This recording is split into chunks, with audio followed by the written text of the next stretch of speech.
Hello दोस्तों, स्वागत है आप सभी का हमारे चैनल यूपी एग्ज़ाम क्विज़र में।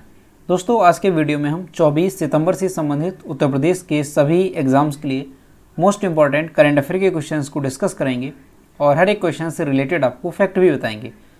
और वीडियो के अंत में हम आपसे एक क्वेश्चन भी पूछेंगे जिसका जवाब आपको कमेंट बॉक्स में देना है। और अगर आपको इसकी PDF डाउनलोड करनी है तो इसकी PDF आप हमारे टेलीग्राम ग्रुप से डाउनलोड कर सकते हैं। टेलीग्राम ग्रुप की लिंक आपको वीडियो के डिस्क्रिप्शन में मिल जाएगी। तो चलिए शुरू करते हैं। वीडियो स्टार्ट करने से पहले हम एक इम्पॉर्टेंट टॉपिक को कवर करते हैं। तो आज का जो हमारा टॉपिक है वो है उत्तर प्रदेश के प्रमुख शोध संस्थान। तो देखेंगे यहाँ से जो पहला है सेंट्रल आलू रिसर्च स्टेशन, ये कहाँ पर है? तो ये मेरठ में है। केंद्रीय बकरी अनुसंधान संस्थान मथुरा में है। भारतीय दलहन अनुसंधान संस्थान कानपुर में है। राष्ट्रीय चीनी अनुसंधान संस्थान कानपुर में है। भारतीय चमड़ा अनुसंधान संस्थान ये भी कानपुर में है। और केंद्रीय पक्षी अभयारण्य संस्थान इज्जतनगर बरेली में है। भारतीय कालीन प्रौद्योगिकी संस्थान भदोही में है। भारतीय सूचना प्रौद्योगिकी संस्थान ये इलाहाबाद में है। इसे याद भी आप रख सकते हैं आसानी से कि कानपुर में देखिए दलहन, चीनी और चमड़ा, ठीक है। आसान भाषा में जैसे कहते हैं कई बार दालचीनी एक साथ कहते हैं, तो दालचीनी की जो अनुसंधान संस्थान है याद रखेंगे कानपुर से है। और चमड़ा तो वैसे भी चमड़ा जो है ये कानपुर में फेमस है, तो याद रखेंगे कानपुर से चमड़ा। और कानपुर का जो ODOP है, क्या है? ODOP one district one product, वो भी क्या है? वो भी चमड़ा उत्पाद है, ठीक। तो ये चीज़ आप आसानी से याद रख सकेंगे कि कानपुर का जो ODOP है वो चमड़ा उत्पाद है, इसलिए चमड़ा अनुसंधान संस्थान कानपुर में है। और दालचीनी ये कहाँ पे है? ये भी कानपुर में है, आसानी से याद रख सकेंगे। इसके अलावा यहाँ पर जो है भारतीय कालीन प्रौद्योगिकी संस्थान भदोही में, और भदोही का जो वन डिस्ट्रिक्ट वन प्रोडक्ट है वो भी क्या है? कालीन है, तो यहाँ से याद रख सकेंगे आप भदोही का भी। और सूचना प्रौद्योगिकी संस्थान ये इलाहाबाद में है, क्योंकि इलाहाबाद में क्या है? इलाहाबाद में हाई कोर्ट है, तो यहाँ से आप ये कनेक्ट कर सकेंगे कि जो सारी सूचनाएं हैं वो इलाहाबाद से ही जो है निकाली जाती है, ठीक। याद करने के लिए आपको बता रहे हैं, तो ये आप आसानी से याद रख सकेंगे। तो ये सब आपको आसानी से याद हो जाएंगे। आगे देखते हैं। भारतीय विश्व विज्ञान अनुसंधान संस्थान लखनऊ में है। राष्ट्रीय वनस्पति अनुसंधान संस्थान लखनऊ में है। केंद्रीय औषधि अनुसंधान संस्थान लखनऊ में है। कृषि अनुसंधान परिषद लखनऊ में है। और कपड़ा रिसर्च इंस्टीट्यूट ये गाजियाबाद में है। तो चार यहाँ से आप देख सकते हैं, चार अनुसंधान संस्थान लखनऊ से संबंधित हैं। कौन कौन से हैं? विश्व विज्ञान का है, वनस्पति अनुसंधान का है, केंद्रीय औषधि अनुसंधान का है और कृषि अनुसंधान का है, ठीक। तो इसे भी आप याद रख सकेंगे, क्योंकि अगर हमारी यूपी में देखा जाए कि सबसे अच्छी जो जगह है चिकित्सा की वो कौन सी है, तो लखनऊ माना जाता है, ठीक है। तो यहाँ से आप देख सकते हैं विश्व विज्ञान यानी कि जो विश्व का इलाज है वो कहाँ पे सबसे अच्छा है? लखनऊ में है। वनस्पति विज्ञान कहाँ पर जो है सबसे ज़्यादा पेड़ पौधे भी होते हैं, तो वो भी कहाँ पे हैं? लखनऊ में ही है। केंद्रीय औषधि यानी कि फिर से चिकित्सा की बात है यहाँ पे, तो आप कनेक्ट कर सकेंगे लखनऊ से।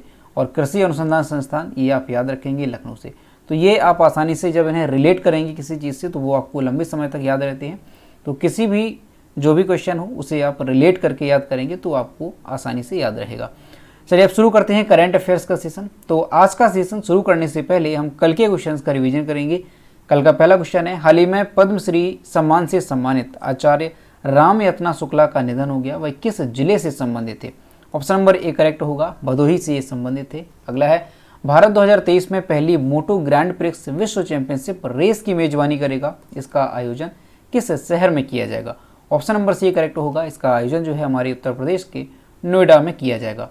दोस्तों, उत्तर प्रदेश करंट अफेयर की लास्ट 8 मंथ की अगर आपको PDF ई बुक डाउनलोड करनी है तो इसकी लिंक आपको वीडियो के डिस्क्रिप्शन में मिल जाएगी, वहाँ से आप इसकी PDF ई बुक डाउनलोड कर पाएंगे।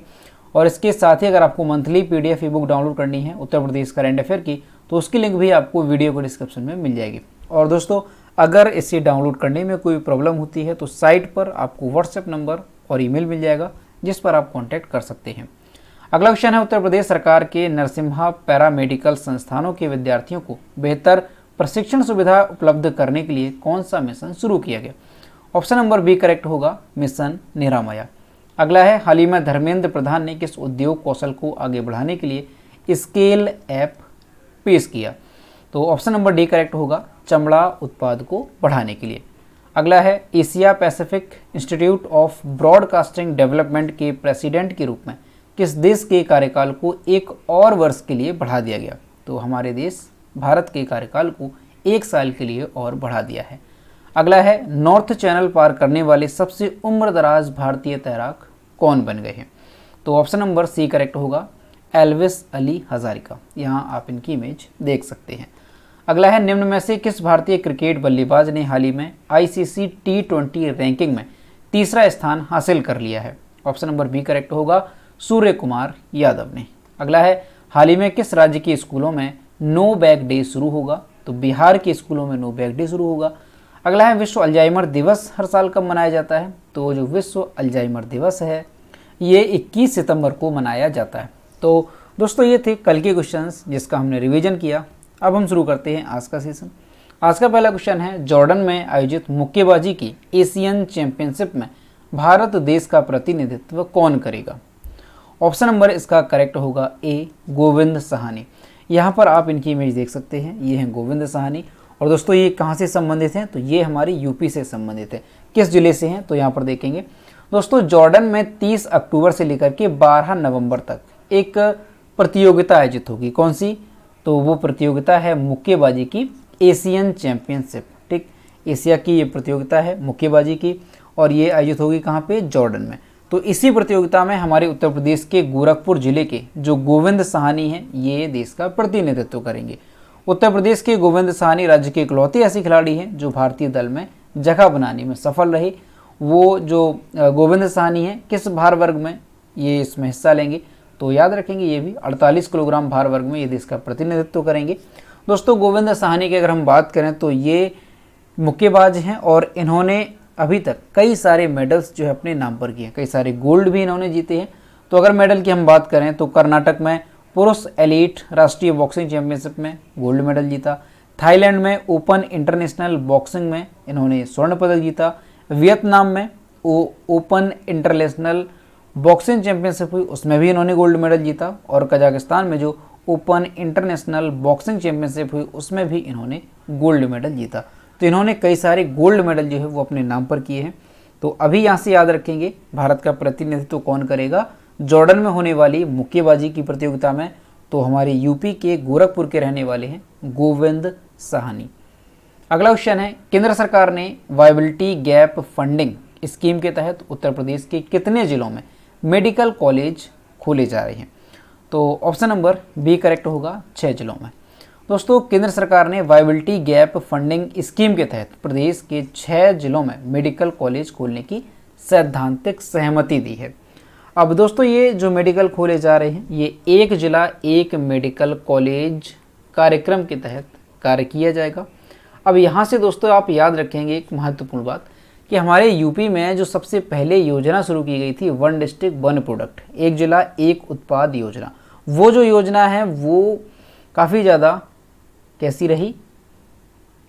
तो आप कह सकते हैं वो जो योजना है काफ़ी सफल रही और उसी के तर्ज पर उत्तर प्रदेश में कई सारी योजनाएं जो है शुरू की गई। अब जैसे हम बात करें एक जिला एक उत्पाद योजना थी, उसके बाद शुरू की गई थी एक जिला एक खेल योजना, ये भी हमारी यूपी से संबंधित है। उसके बाद शुरू की गई थी एक तहसील एक उत्पाद योजना, ये भी हमारे प्रदेश में ही शुरू की गई। ठीक है, और अभी जो है एक जिला एक मेडिकल कॉलेज भी योजना जो है ये शुरू की जा रही है। तो ये सारी योजना यूपी से संबंधित हैं। अब दोस्तों एक जिला एक मेडिकल कॉलेज कार्यक्रम के तहत जो पीपीपी मोड पर जो मेडिकल कॉलेज बनाए जाएंगे तो 6 वो ज़िले कौन कौन से हैं? तो याद रखेंगे आप, महोबा में, मैनपुरी में, बागपत में, हमीरपुर में, हाथरस में और कासगंज, जो ये ज़िले हैं यहाँ पर मेडिकल कॉलेज खोलने की प्रक्रिया शुरू कर दी गई है। और ये जो 6 मेडिकल कॉलेज हैं इसमें खोलने का अगर हम खर्चे की बात करें तो लगभग 1525 करोड़ रुपए इसमें खर्चा आएगा। तो यहाँ से याद रखेंगे कि केंद्र सरकार ने वायबिलिटी गैप फंडिंग स्कीम के तहत प्रदेश के कितने जिलों में मेडिकल कॉलेज खोलने की सैद्धांतिक सहमति दी है? तो 6 जिलों में। और ये जो 6 जिलों में मेडिकल कॉलेज खोले जाएंगे वो एक जिला एक मेडिकल कॉलेज कार्यक्रम के तहत खोले जाएंगे, इस बात को याद रखेंगे। अगला क्वेश्चन है, एनसीआर यानी कि नेशनल कैपिटल रीजन की तर्ज पर वृहद बनारस परिक्षेत्र बनाने की तैयारी चल रही है, इसमें कुल कितने जिले समाहित किए जाएंगे? तो ऑप्शन नंबर बी करेक्ट होगा, कुल 12 जिले। दोस्तों राष्ट्रीय राजधानी क्षेत्र यानी कि एनसीआर नेशनल कैपिटल रीजन, तो इसके तर्ज पर जो है अभी वृहद बनारस परिक्षेत्र बनाने की शासन स्तर पर तैयारी की जा रही है। इसमें वाराणसी के साथ साथ आजमगढ़, मिर्ज़ापुर और प्रयागराज मंडल के 12 जिलों को इसमें जोड़ा जाएगा और इस तरह से वृहद बनारस की जो परिकल्पना है वो साकार की जाएगी। बनारस को पूर्वी उत्तर प्रदेश की राजधानी की तरह विकसित करने की तैयारी है। इसकी योजना तैयार की जा रही है। महानगर का स्वरूप ले चुकी काशी में रोजगार की तेजी से बढ़ रही संभावनाओं और आबादी के दबाव को देखते हुए इस परिक्षेत्र की रूपरेखा बनाई जा रही है। अभी दोस्तों जो नेशनल कैपिटल रीजन है, राष्ट्रीय राजधानी परिक्षेत्र, तो आपको याद होगा कुछ दिन पहले बताया था कि एनसीआर की तर्ज पर हमारे यूपी में एससीआर बनेगा, यानी कि स्टेट कैपिटल रीजन, और वो लखनऊ जो क्षेत्र है, लखनऊ जो जिला है, इसके आसपास के जिलों को मिलाकर के जो वो क्षेत्र होगा वो एससीआर क्षेत्र कहा जाएगा, यानी कि स्टेट कैपिटल रीजन। ठीक, तो वो बात भी ध्यान रखेंगे। और अभी जो है क्या तैयारी की जा रही है शासन स्तर पर कि वृहद बनारस परिक्षेत्र भी जो है बनाया जाएगा यूपी में, जिसमें 12 जिले शामिल किए जाएंगे। अब अगर हम बात करें कि 12 जिले कौन कौन से हैं, तो उन जिलों के भी नाम आप याद रखेंगे। ठीक है, कौन कौन से जिले हैं, तो बनारस में कौन से हैं, वाराणसी है, इसके साथ है चंदौली है, जौनपुर है, गाजीपुर है। आजमगढ़ मंडल की अगर हम बात करें तो आजमगढ़, मऊ, बलिया, मिर्ज़ापुर, और मिर्ज़ापुर मंडल में जैसे भदोही है, सोनभद्र है, प्रयागराज, और इसके अलावा कौन सा है, प्रतापगढ़। तो ये जो सारे ज़िले हैं वो शामिल होंगे किसमें, वृहद बनारस परिक्षेत्र में। ठीक, इन जिलों के नाम याद रखेंगे और जो संख्या याद रखेंगे 12 जिले। अगला क्वेश्चन है कि इस राज्य में देश के पहले डुगोंग संरक्षण अभ्यारण्य को अधिसूचित किया गया। ऑप्शन नंबर बी करेक्ट होगा, तमिलनाडु। दोस्तों तमिलनाडु में देश का पहला डुगोंग संरक्षण अभ्यारण्य को अधिसूचित कर दिया गया है, यानी कि डुगोंग संरक्षण अभ्यारण्य को जो है यहाँ पर क्या किया गया, स्थापित किया गया। ठीक, कहाँ पे, तमिलनाडु में। अब दोस्तों ये डुगोंग संरक्षण अभ्यारण्य क्या है, इसके बारे में थोड़ा जानेंगे, और ये क्यों जो है इसको बनाया गया है। तो राज्य सरकार ने ये जानकारी दी है कि इसका उद्देश्य लुप्त प्राय प्रजाति का संरक्षण करना है। इस कदम से समुद्री जीव के संरक्षण में मदद मिलेगी। अभ्यारण्य को पाक की खाड़ी में अधिसूचित किया गया है। डुगोंग कंजर्वेशन रिजर्व ये 448 वर्ग किलोमीटर के क्षेत्रफल में फैला होगा, और इसकी जो पहल है वो सितंबर 2021 में की गई थी, और अभी जाकर के ये अधिसूचित किया गया। ठीक, ये चीज़ तो आपको क्लियर हुई कि भारत का जो पहला डुगोंग संरक्षण अभ्यारण्य है वो कहाँ पर स्थापित हुआ है, तो तमिलनाडु में। ठीक, इस बात को याद रखेंगे।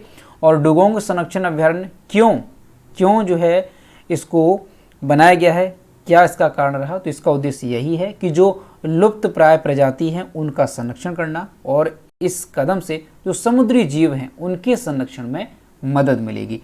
अब दोस्तों यहाँ पर बात आती है कि डुगोंग है क्या, डुगोंग क्या होता है, तो यहाँ पर आपको एक इमेज दिखाएंगे। ये जो आप एक इमेज देख रहे हैं ये क्या है, ये एक समुद्री जीव है। इसका नाम क्या है, इसका नाम डुगोंग है। और दोस्तों ये लुप्त प्राय प्रजाति है, तो इसी के संरक्षण के लिए जो है ये जो क्या है अभ्यारण्य, इसको जो है मंजूरी दी गई है। दोस्तों डुगोंग क्या है, तो इसे समुद्री गाय भी कहते हैं, तो ये नाम भी आप ध्यान रखेंगे, समुद्री गाय। और वैसे इसका नाम देखा जाए क्या है, तो वैसे इसका नाम क्या है, डुगोंग। वैसे इसका नाम डुगोंग है और इसे समुद्री गाय भी कहा जाता है। तो ये क्या है, ये एक लुप्त प्राय प्रजाति है, तो इसी के संरक्षण को लेकर के ये जो अभ्यारण्य है डुगोंग संरक्षण अभ्यारण्य ये अधिसूचित किया गया। ठीक, अब यहाँ से आपको ये अच्छे से समझ में आ गया होगा। अगला क्वेश्चन है, हाल ही में किसके चुनिंदा भाषणों के संग्रह की एक पुस्तक का विमोचन किया गया, तो ऑप्शन नंबर ए करेक्ट होगा, प्रधानमंत्री श्री नरेंद्र मोदी। दोस्तों 23 सितंबर 2022 को नई दिल्ली के आकाशवाणी भवन में प्रधानमंत्री नरेंद्र मोदी के चुनिंदा भाषणों के एक संग्रह का विमोचन किया गया, और ये जो पुस्तक है इसका नाम क्या रखा गया, काफ़ी इंपॉर्टेंट रहेगा, तो याद रखेंगे, सबका साथ सबका विकास सबका विश्वास, प्रधानमंत्री नरेंद्र मोदी स्पीक्स, ये नाम है इस पुस्तक का। इसमें क्या है, ये जो पुस्तक है इसमें प्रधानमंत्री की जो चुनिंदा भाषण है उसको इसमें समाहित किया गया है। ये जो दोस्तों पुस्तक है पूर्व उपराष्ट्रपति एम वेंकैया नायडू, केरल के राज्यपाल आरिफ मोहम्मद खान और सूचना एवं प्रसारण मंत्री अनुराग ठाकुर ने इस पुस्तक का विमोचन किया है। ठीक, तो याद रखेंगे आप, प्रधानमंत्री नरेंद्र मोदी के चुनिंदा भाषणों को जो है एक साथ समाहित करके एक पुस्तक जो है लॉन्च की गई है, किस नाम से, सबका साथ सबका विकास सबका विश्वास, प्रधानमंत्री नरेंद्र मोदी स्पीक्स। अगला क्वेश्चन है, अंतरिक्ष में सबसे लंबे समय तक अकेले रहने का रिकॉर्ड बनाने वाले अंतरिक्ष यात्री नाम क्या है? वालेरी पोलाकोव। इनका निधन हो गया है। तो इनका अंतरिक्ष में कितने दिनों तक रहने का रिकॉर्ड है? तो ऑप्शन नंबर सी करेक्ट होगा, 437 दिनों तक। यहाँ आप इनकी इमेज देख सकते हैं, हाल ही में इनका निधन हो गया है। दोस्तों, अंतरिक्ष में सबसे लंबे समय तक अकेले रहने का जो रिकॉर्ड है वो किसका है? तो वो है सोवियत अंतरिक्ष यात्री हैं वालेरी पोलाकोव। 19 सितंबर 2022 को 80 साल की एज में इनका निधन हो गया। दोस्तों, इनका जो रिकॉर्ड है कि ये कितने दिनों तक अंतरिक्ष में रहे, क्योंकि सबसे अधिक लंबे समय तक रहने का रिकॉर्ड इनके नाम पर है। तो ये जो है अंतरिक्ष में 437 दिनों तक रहे और 8 जनवरी 1994 को ये जो रिकॉर्ड है वो शुरू हुआ था। और किस दौरान? तो जब वो है 2 अन्य सोवियत अंतरिक्ष स्टेशन मीर के लिए 2 दिवसीय उड़ान पर गए थे। तो उस दौरान जो है ये इनका जो रिकॉर्ड है वो शुरू हुआ था और कुल मिलाकर के ये 437 दिनों तक अंतरिक्ष में रहे थे।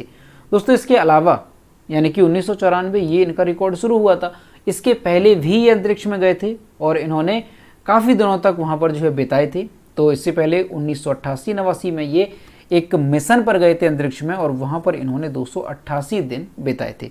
ठीक, तो ये बात यहाँ से आप याद रखेंगे, काफ़ी इंपॉर्टेंट है, आने वाले एग्जाम में पूछी जा सकती है कि अंतरिक्ष में सबसे लंबे समय तक अकेले रहने का रिकॉर्ड जो है किसके नाम पर है? तो वो है वालेरी पोलाकोव के नाम पर, जो कि एक सोवियत अंतरिक्ष यात्री हैं। ठीक, हाल ही में निधन हुआ है। अब दोस्तों, यहाँ से हम कुछ इंपॉर्टेंट बातें देखेंगे रसिया से संबंधित। पहला क्वेश्चन है कि अंतरिक्ष में पहली बार उपग्रह भेजा किस देश ने भेजा? तो याद रखेंगे आप, रूस ने भेजा है सबसे पहली बार अंतरिक्ष में उपग्रह। ठीक, कौन सा उपग्रह भेजा गया? नाम भी याद रखेंगे, स्पुतनिक फर्स्ट। कौन सा उपग्रह है? स्पुतनिक फर्स्ट जो है उपग्रह का नाम है। और ये कब भेजा गया था वो भी याद रखेंगे, 1957 में जो है पहली बार अंतरिक्ष में उपग्रह भेजा गया था। अगला क्वेश्चन याद रखेंगे, अंतरिक्ष में पहली बार मनुष्य किस देश से गया? तो अंतरिक्ष में पहली बार जो मनुष्य है वो कहाँ से गया? वो रसिया से ही गया। याद रखेंगे, रूस से ही गया। और दोस्तों, कौन गया? उनका नाम भी इंपॉर्टेंट है, याद रखेंगे। सबसे पहले जो अंतरिक्ष में गए थे वो गए थे यूरी गॉगरिन। ठीक, नाम याद रखेंगे यहाँ से आप, यूरी गॉगरिन। यूरी गॉगरिन जो है ये सबसे पहले अंतरिक्ष में गए थे।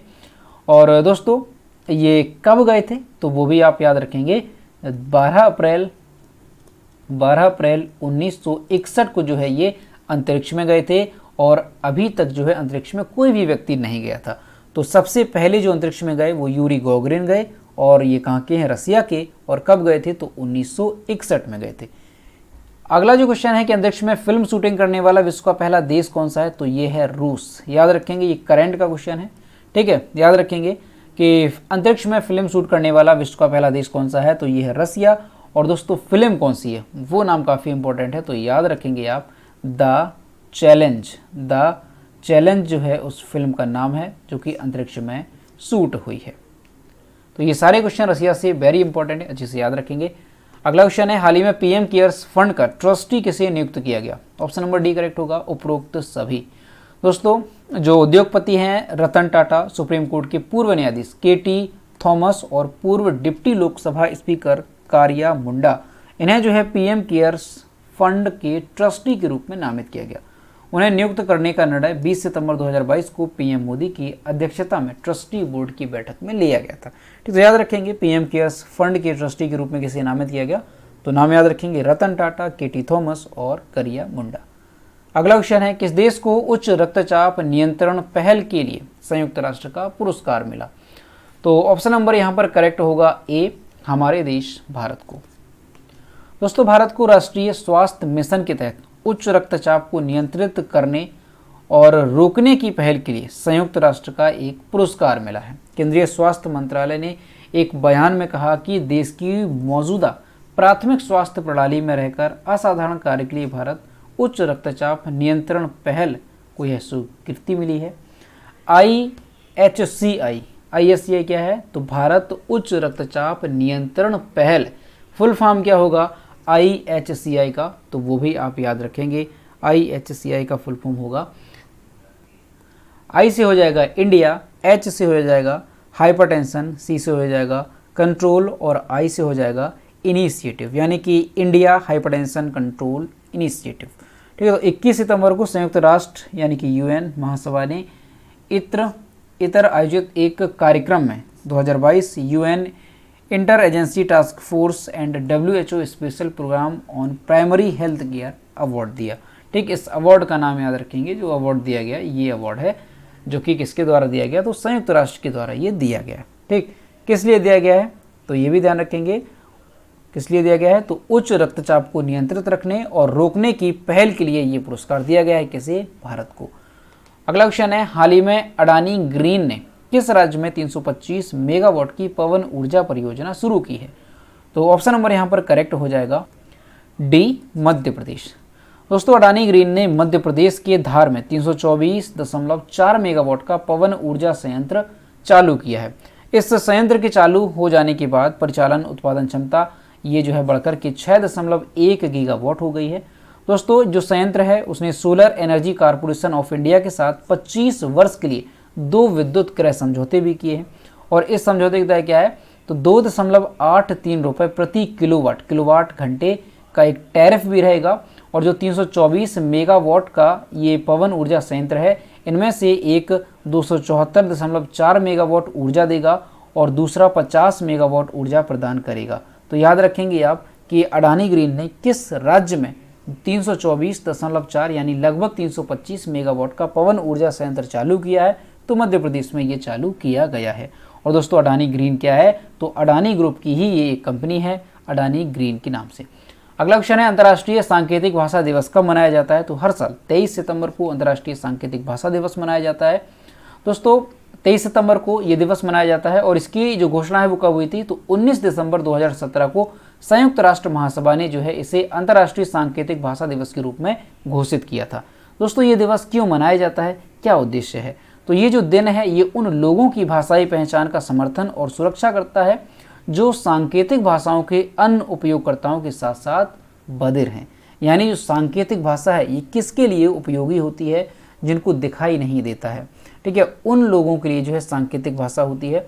यह पहली बार 23 सितंबर 2018 को बधिरों के अंतर्राष्ट्रीय सप्ताह 24 से लेकर जो 23 सितंबर तक आयोजित हुआ था 2018 में, तो उसके एक भाग के रूप में ये मनाया गया था। ठीक है, यहाँ पे दोस्तों कितना होगा 30 होगा, 30 सितंबर। ठीक है, जो बधिरों के लिए 24 सितंबर से लेकर के 30 सितंबर 2018 में एक क्या हुआ था अंतर्राष्ट्रीय सप्ताह के रूप में जो है मनाया गया था। तो उसी दौरान 23 सितंबर को पहली बार ये दिवस मनाया गया था। हालांकि घोषणा इसकी कब हुई थी तो 19 दिसंबर 2017 को हुई थी और पहली बार 2018 में ये मनाया गया। इस साल की अगर हम बात करें थीम क्या रही तो साइन लैंग्वेज यूनाइट अस, ये साल 2022 की थीम रही अंतर्राष्ट्रीय सांकेतिक भाषा दिवस की। ठीक, तो याद रखेंगे 23 सितंबर को कौन सा दिवस होता है, अंतर्राष्ट्रीय सांकेतिक भाषा दिवस के रूप में मनाया जाता है। तो दोस्तों, ये थे 24 सितंबर से संबंधित उत्तर प्रदेश के सभी एग्जाम्स के लिए मोस्ट इंपॉर्टेंट करंट अफेयर के क्वेश्चन जो कि हमने डिस्कस किए। अब हम देखते हैं कल की वीडियो का क्वेश्चन जो हमने आपसे पूछा था। तो ये रहा कल की वीडियो का क्वेश्चन जो हमने आपसे पूछा था कि प्रदेश सरकार ने आंगनबाड़ी केंद्रों पर बच्चों की ऑनलाइन पढ़ाई के लिए कौन सा ऐप लॉन्च किया। तो ऑप्शन नंबर बी करेक्ट था, बाल पिटारा ऐप, और लगभग सभी स्टूडेंट्स ने इसके सही जवाब किए। और मैं आपसे रोज कहता हूँ कि जो भी क्वेश्चन आपसे पूछा जाए तो सभी लोग क्वेश्चन का आंसर जरूर किया करो। तो यह है आज का क्वेश्चन, किस देश ने अपनी राजधानी का नाम पुनः बदल करके अस्ताना कर दिया है। इसका जो भी करेक्ट आंसर है वो आपको कमेंट बॉक्स में बताना है। तो दोस्तों, आज का वीडियो कैसा लगा, अगर पसंद आया है तो इसे लाइक करें, अपने दोस्तों के साथ शेयर करें और अगर चैनल पर पहली बार आए हैं तो चैनल को सब्सक्राइब जरूर करें। मिलते हैं नेक्स्ट वीडियो में। Thank you.